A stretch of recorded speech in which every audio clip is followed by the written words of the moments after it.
A contramano.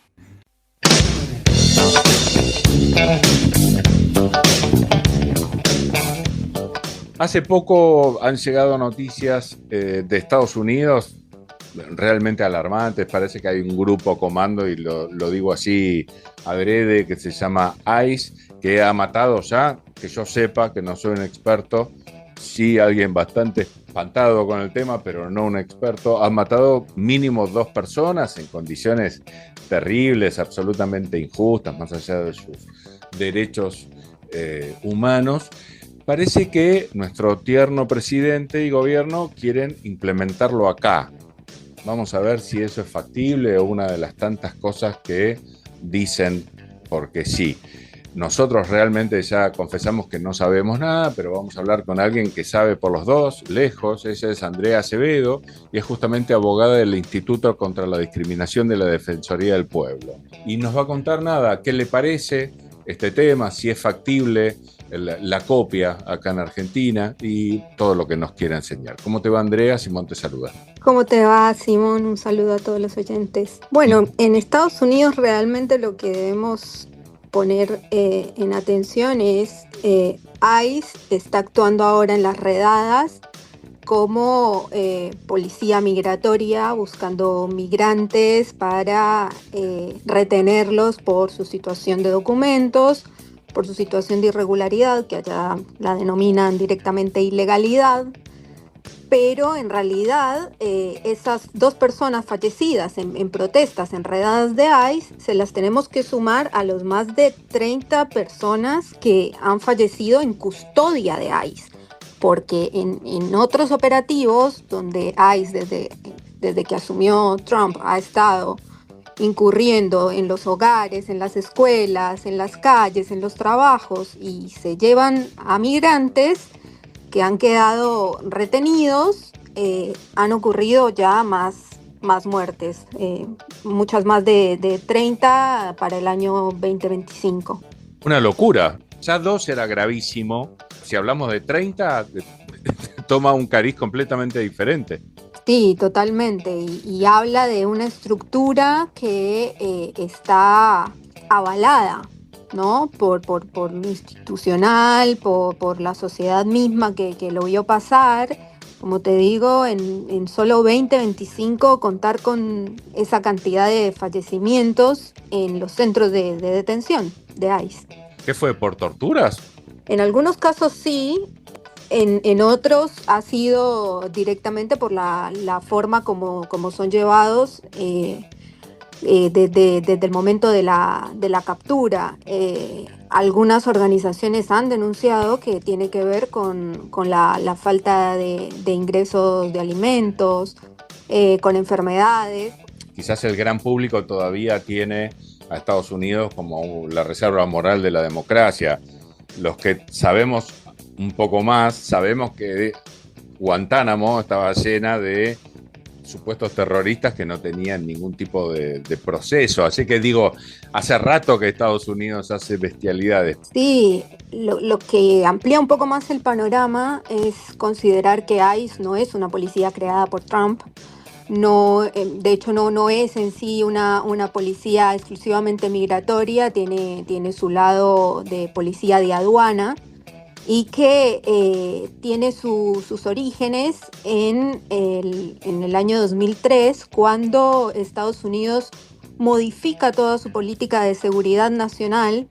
Y ojo, porque esta es la palabra que se está utilizando ahora en Argentina para traer también esta nueva agencia migratoria con estructura ICE, que es modificar la política de seguridad nacional basado en los eventos del 11 de septiembre, ¿no? Empezar a hablar de cerrar sus fronteras frente a la amenaza del terrorismo, la migración como ese significante del terrorismo, y entonces crean ICE, modifican todo el Departamento de Seguridad, del Homeland Security, y esa estructura se empieza a desplegar cada vez con más funcionarios, con más trabajadores. Hoy en día tiene una estructura de más de 20.000 personas adentro, no solamente están en Estados Unidos, también están en otros países. Parte del trabajo que se hace con Interpol en las embajadas es con ICE también. Argentina, por ejemplo, tiene un ICE dentro de la embajada de Estados Unidos, que se encarga más de las cuestiones de seguridad de Interpol y de seguridad contra el narcotráfico. Pero bueno, quiero decir, no viene de ahora. Y ICE fue, por supuesto, un instrumento de la política migratoria en los años anteriores, con Obama también, con la administración anterior de Trump. Incluso uno puede hablar de que con Obama hubo también deportaciones masivas y estos centros de detenciones, con también algunas redadas de ICE. Toco de oído, vos no, vos sos especialista. En algún momento, no sé cómo terminó el dato, había escuchado que Obama, más allá de que tiene una imagen de sensato, de dulce y humano, había hecho más deportaciones que ningún otro presidente de Estados Unidos. No sé cómo quedó parado frente a Trump. Lo que sí está claro que Trump hace de eso una bandera, ¿no? Claro, un poco lo que sucedía con Obama era que Obama tenía en paralelo políticas sociales y sobre todo su respaldo del Obamacare.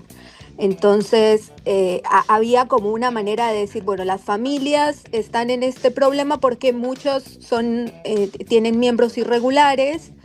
Ellos trataban de no irse hacia el lado de utilizar la ilegalidad como símbolo de no tenés acceso a la salud, por eso el Obamacare, no tenés acceso a pagar impuestos y a poder alquilar un coche, un auto, comprarlo, tener otro tipo de movilidad económica, ¿no? Entonces, claro, a nivel de amortiguación de los efectos, sí, quizás con Obama se vivían un poco más leves, pero efectivamente al tiempo deportó a millones de personas como parte de sus políticas migratorias. Y de hecho es así como lo mencionas, entre 3,2 de deportaciones masivas realizadas con un seguimiento muy fuerte a sus entornos, o sea, era muy centrado en las familias. Cuando viene Trump, lo que dice es, miren, a mí no me importa si son familias o no, yo si entraron y se tienen que separar porque uno quedó irregular y entonces el padre va a quedar acá o el hijo va a quedar acá, lo que se llama la pérdida de la reunificación familiar. A mí no me importa, yo voy a avanzar, porque esto es un tema de trabajo y de seguridad nacional. Entonces, son enfoques distintos que van tomando narrativas distintas y por supuesto en Trump es una muy, muy fuerte propaganda. Yo creo que es lo medular en su política, la propaganda, porque él sabe que no puede agarrar y deportar a 50 millones de personas que están en situación irregular. Pero lo que sí sabe es que su discurso de protección del trabajo, de relocalización de las empresas, de responder hacia un conservadurismo dentro del Partido Republicano frente a la migración, sí le funciona de una manera más propagandística y esas redadas, esos encuentros de ICE en Minneapolis tienen que ver con mostrar los lugares donde también están los demócratas, donde está una mayoría también afro de migración por ahí también más africana, que directamente africana y no afrolatina.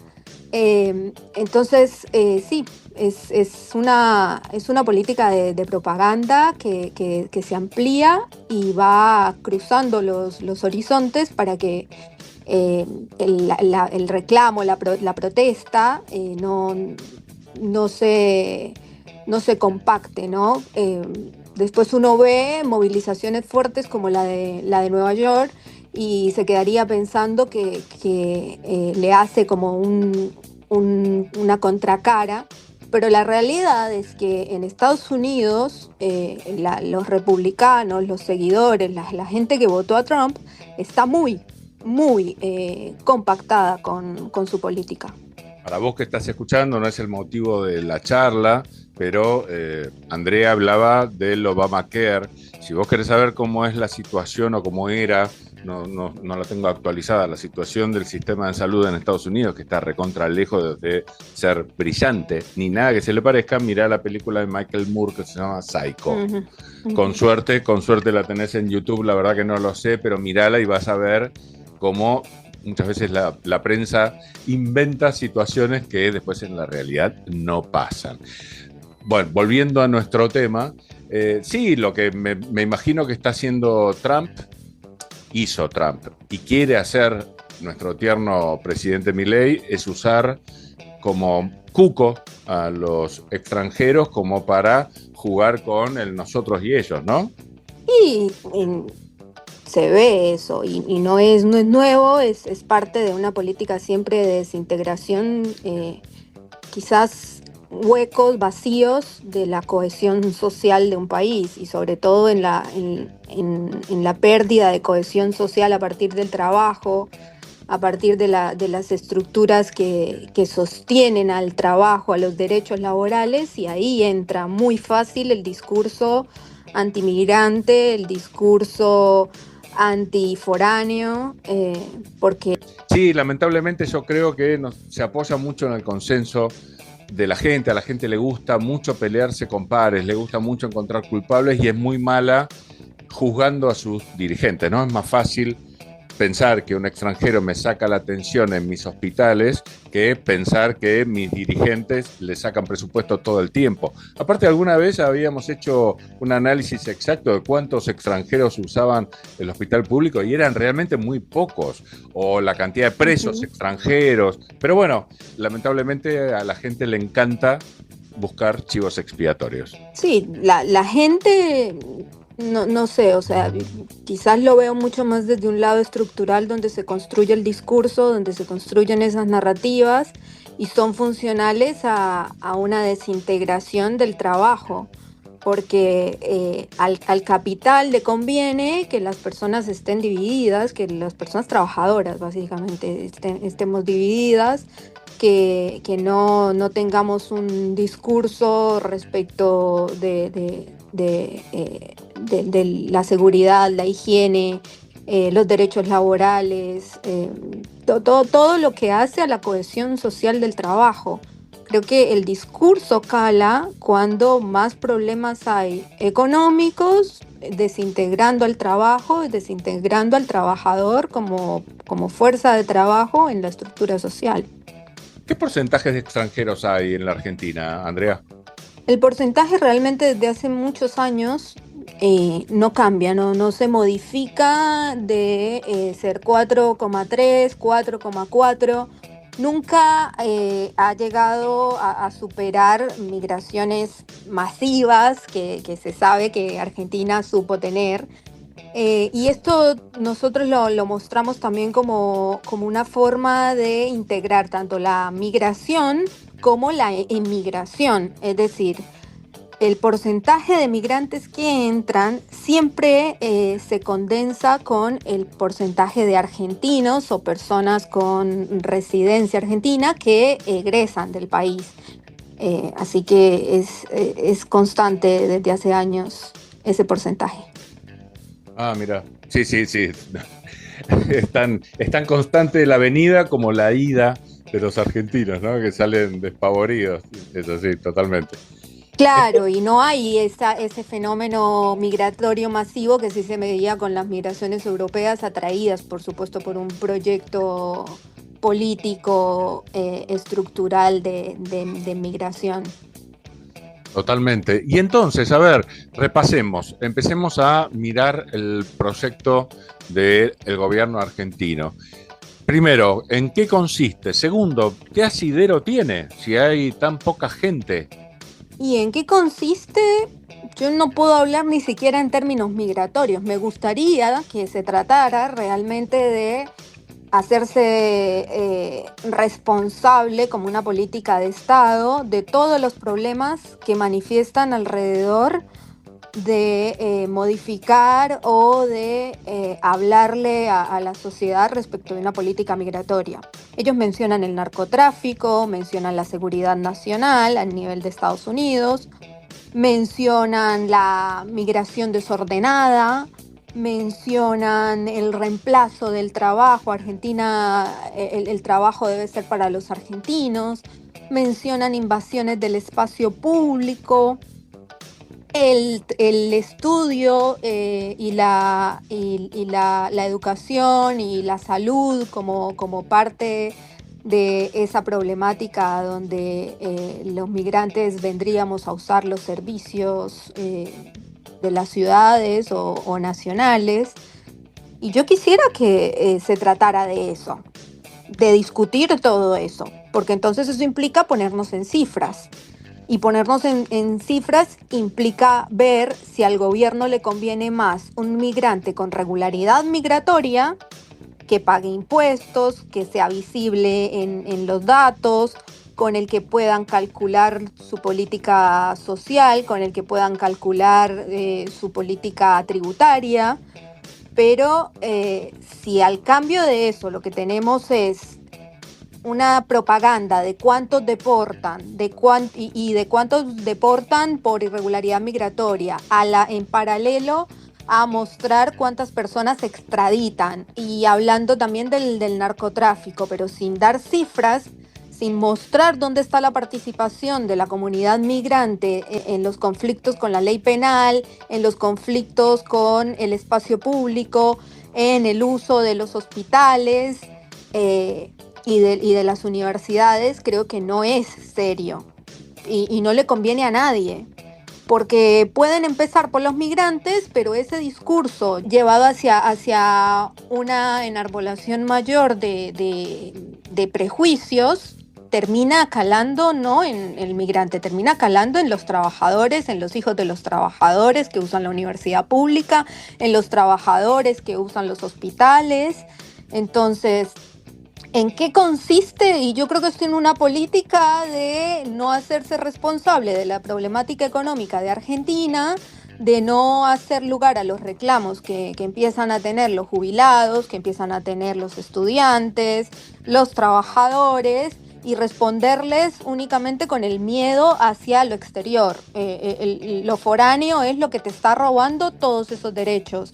No la política del país, no las desregulaciones que no tienen controles respecto del narcotráfico, no las desregulaciones que no controlan las fronteras, no la falta de una política de seguridad seria que permita diferenciar los problemas en los puertos por contrabando, los problemas de las mercancías, los problemas de compra de tierras de manera ilegal, los problemas de falta de recaudación de impuestos, en lugar de culpar al migrante que entra o por paso regular habilitado o por un paso irregular donde no estás poniendo tu seguridad y cuidando a la gente que entra, porque también hay un problema con el discurso de Argentina es un colador. Por La Quiaca y por Clorinda se me cuelan los paraguayos y los bolivianos y vienen a traer droga, vienen ilegales.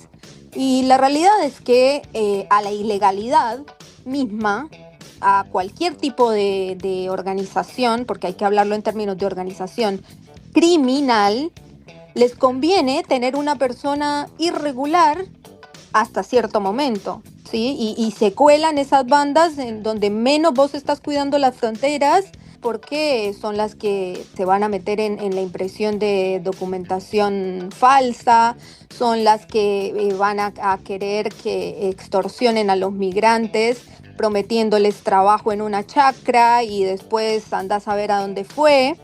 Todo eso es parte de la política que el Estado tiene que cuidar. Eso sí es seguridad, no solo por los nacionales, sino porque el trabajo migrante se vuelve un problema para la falta de recaudación del país. Si entran personas irregulares y después no tienes conocimiento de ellas y entraron a un campo a trabajar, a una chacra, a una zafra, y no tienes conocimiento de esas personas, estás perdiendo impuestos. Entonces, por eso siempre conviene tener a la migración de manera regular, porque hace parte del aporte que pueden empezar a brindar los migrantes. Y una cosa que yo escuché en una entrevista que vos diste fue que me llamó mucho la atención, que ponerse duro con las políticas migratorias, ponerse más duro para regularizar extranjeros, mejora y fortalece a las redes criminales. Es un efecto totalmente contrario en la vida real al que se declara, ¿no? Depende en qué momento, porque como te decía antes, las redes criminales a ciertos tipos de redes, por ejemplo, del trabajo, del trabajo en situación de esclavitud o del trabajo que termina buscando la persona, pero en realidad llega a una trata de personas con fines de explotación laboral. Le conviene tenerte irregular porque tiene tu documentación, porque te atemoriza, porque no vas a denunciar porque tienes miedo que te deporten, porque seguro estás con tu familia y entonces te amenazan con que no vas a ver más a tus hijos.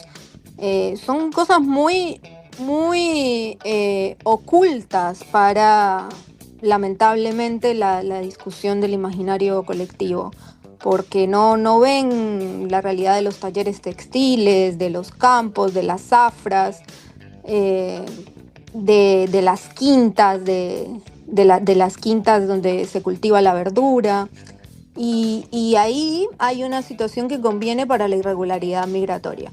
Ahora hablemos de dónde a una red criminal no le conviene un migrante en situación irregular. A una banda que se dedique a traficar o a la delincuencia urbana, no le va a convenir tener adentro a migrantes irregulares porque están más sometidos a cualquier tipo de sospecha, no solamente por portación de cara de que vienen de afuera, sino por el control que se puede ejercer. Es decir, y por ejemplo ahora, ¿no? Te paran no sé con qué excusa, porque hay que ver de qué manera implementa el gobierno esto de poder parar a la persona y pedirle documentos, porque en la legislación argentina eso no es legal de la manera como ellos lo están haciendo. Y encuentran que eres irregular. Ya está, ya tienen una excusa para sacarte ahí, llevarte detenido. En parte, si encuentran que eres parte de una red criminal, es mucho más fácil perseguir a la banda con la que estás. Es decir, la irregularidad no les conviene por todo lo que no puede acceder básicamente una persona que necesita funcional adentro de una banda. Pero bueno, es como digo, todo tiene sus matices. Bien, bien. Bueno, entonces, a ver, corregime, que vos sos la que sabe, me interesa tu opinión más que la mía. Por esto que estás diciendo, parece ser un poquito de humo, nosotros decimos, o sea, nada, un lindo discurso tratando esto de adaptar el ICE de Estados Unidos a la Argentina, un lindo discurso, pero que no tiene muchas condiciones para convertirse en realidad, aparte de que tampoco es muy lindo en sus intenciones, ¿verdad? A mí me preocupa, yo no lo subestimo, porque con el macrismo ya tuvimos una experiencia similar de criminalización de la migración. Ahí fue donde ocurrió por parte de Patricia Bullrich salir en propaganda a decir que los migrantes eran un porcentaje altísimo los que estaban detenidos. Y no separar a aquellos que estaban en el servicio penitenciario federal por conflictos con leyes de drogas de aquellos que estaban por otros delitos menores, pero sobre todo eso en comparación a el porcentaje migratorio, ¿no? Terminar diciendo prácticamente que ese 4,3% que te mostré, que te comenté antes del total de la migración, un porcentaje altísimo eran delincuentes. Y no separar aquellos que estaban detenidos por conflictos con drogas, con narcotráfico, separando de aquellos que ingresan en frontera por intentar traer drogas y aquellos que están en la calle y ya terminan siendo parte de operativos en el territorio. Esa falta de análisis certero, verificable, efectivamente vas a encontrar una población mayor de migrantes en los delitos de drogas porque el narcotráfico es un delito transnacional. Entonces, claramente ahí vas a tener un porcentaje o mayor o similar de extranjeros porque precisamente así opera la figura del narcotráfico. Ahora, relacionar eso hacia abajo con tu forma de elaborar políticas contra el narcotráfico en general es supremamente errónea, dañina, les sirve, les es funcional a los narcotraficantes para ocultarse, porque estás mostrando básicamente que lo que terminas persiguiendo son migrantes y no a las bandas y no al dinero y no a las redes masivas de lavado de activos. Entonces, claro, ahí se pierde todo. Lo que pasa es que, en efecto, lo que no cumplen son las promesas, que de erradicar todo eso, que es lo que le muestran a la sociedad que quieren eliminar a partir de controlar a la migración. Entonces, el no resultado de eso, pero el resultado de estigmatizar a la migración, de generar mayor discriminación entre la población que trabaja en estereotipos marcados hacia lo afro, lo negro, lo indígena, lo marrón, dicen algunos sectores de la política. Eso termina siendo un daño irreversible, con muy poca capacidad de las comunidades migrantes para revertirlo, para tratar de sostener después un trabajo en condiciones no discriminatorias, para las familias, para los hijos, y en últimas termina calando en la sociedad, porque por portación de cara, por portación de rasgos, antimigrantes, antibolivianos, antiparaguayos, termina cayendo un argentino del litoral fácilmente. Totalmente. Bueno, mira, nosotros creemos que aquello a lo que te dedicas es muy importante, así que por favor anda contándonos todo lo que sea trascendente, que según tu criterio, y charlaremos muchas veces más si tenés ganas. Seguro, a disposición. Brillante, Genial. querida Andrea. Muchas gracias, te mando un abrazo muy grande. Gracias a vos, seguimos hablando. Chao, chao.